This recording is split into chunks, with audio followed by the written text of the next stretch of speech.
Hello, TikTok. I want to talk about what was the last straw for me as far as leaving church. What was the last thing? So the last thing for me leaving church was a female worship leader who was a friend at work, befriended me, invited me to her church, and wanted me to be saved and sanctified and filled with the Holy Ghost again. Wanted me to renew my relationship with God. And once I started going to her church, I got baptized. The lady was literally up there crying, and like she was doing too much too soon. And the first couple of weeks, she said, we need to get together every Tuesday, and we need to talk about the Bible, and I'll teach you. I guess she was trying to become a minister, and as far as I know now, she is actually a minister. Yeah, here in Georgia. And I met her, she was there at work, and she worked 11 to 7 shift. And when I told this lady to stop contacting me, like I didn't want to meet up with her anymore, she started saying that it was the enemy talking to me, that the enemy knew I was on my path to greatness, and that the enemy wanted to stop me. I'm trying not to laugh. And she just started contacting me, calling me. We had a conversation. I ignored her calls because she went out of town for a couple of weeks. So once she got back, I said, okay, I either have to keep taking her calls or whatever, because we worked together. I couldn't block her right away, right? The lady started texting me nonstop. And then I finally answered her call. I said, look, we are not going to do this. Like I told you, I don't want to keep coming back to there every week, meeting up with you. I'll still go to church, but I don't want to meet up with you every week to talk about the Bible. Like I know how to read the Bible for myself. So we would meet up before I went to work, like about 1 o'clock. And so I would leave there. Sometimes she would extend it past an hour and just be talking. Like she didn't want to let me go from the conversation. Now, trust me, now it was a good conversation because I felt like I was learning, more about the Bible, whatever. I guess she was trying to counsel me or whatever. I don't know if she was just trying to use me as a guinea pig to get credits, or probably, how manipulative some people are in the church. But anyway, she ended up where I had to tell her through a conversation, look, stop calling me, stop texting me. And she still ended up calling me and texting me. After I told her not to call me and text me anymore, the lady sent me 4 more texts within a short time frame. And then that night at work, I sent an email, stop texting me. She walked up to me and started talking to me. Why aren't you taking my calls?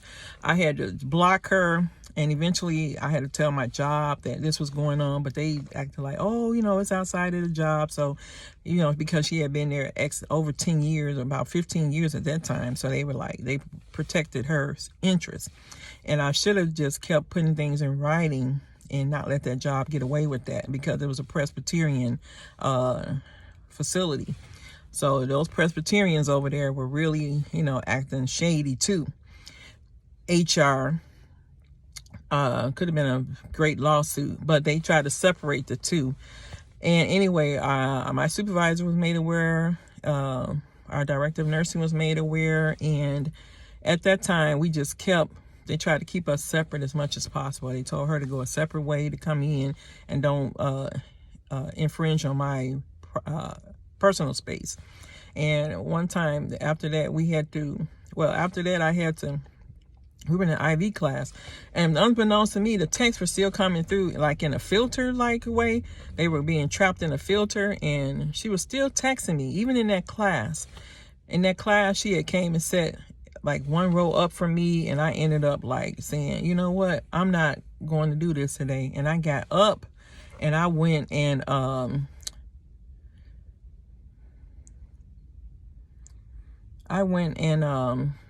went to another part of the room, and I just said, you know what?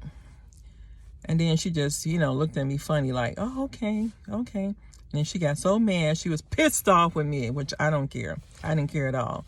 And she just ended up becoming more and more angry and anxious. And I'm like, so after that day, I ended up filing a police report because she kept calling me and texting me.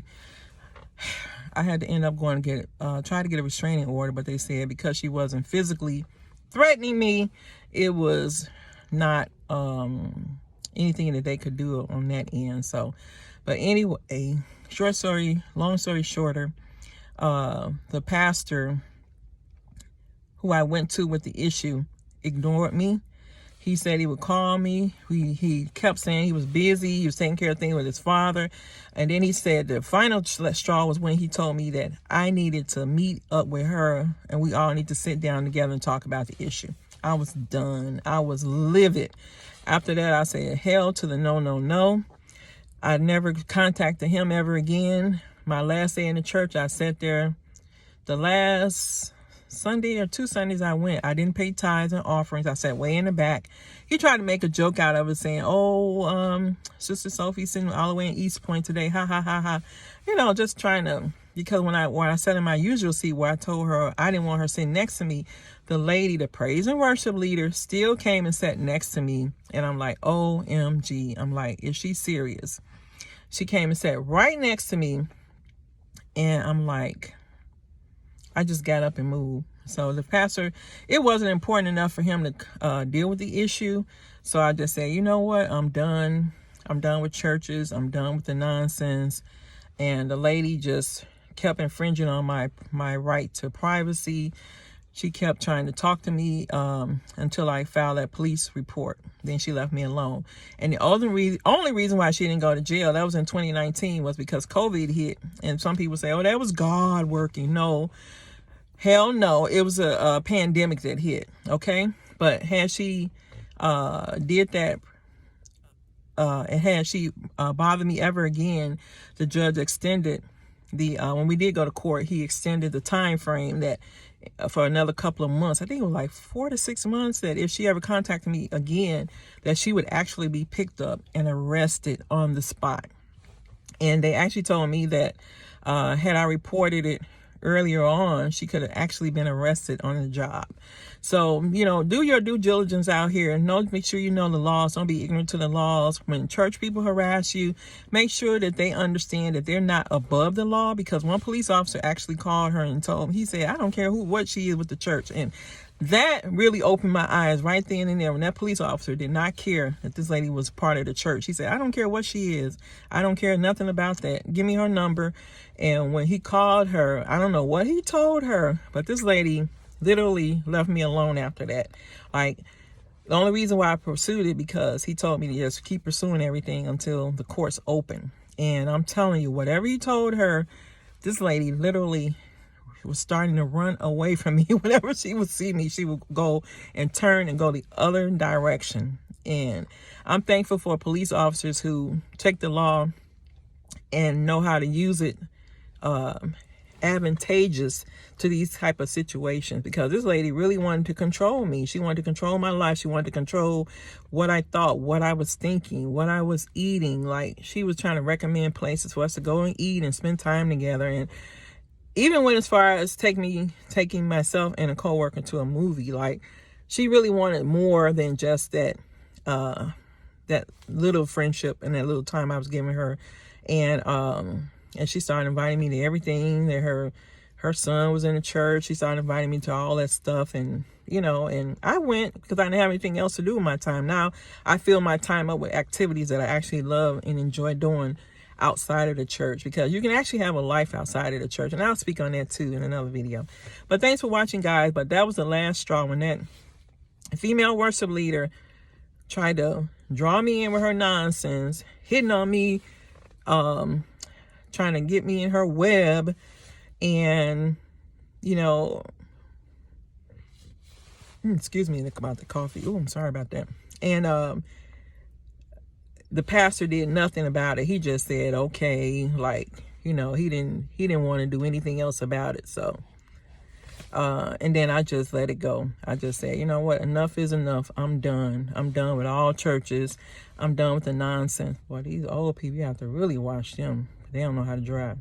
But yeah, I got tired of it. I was done with the nonsense. I was over it already. And I said, that's it. I'm done with churches.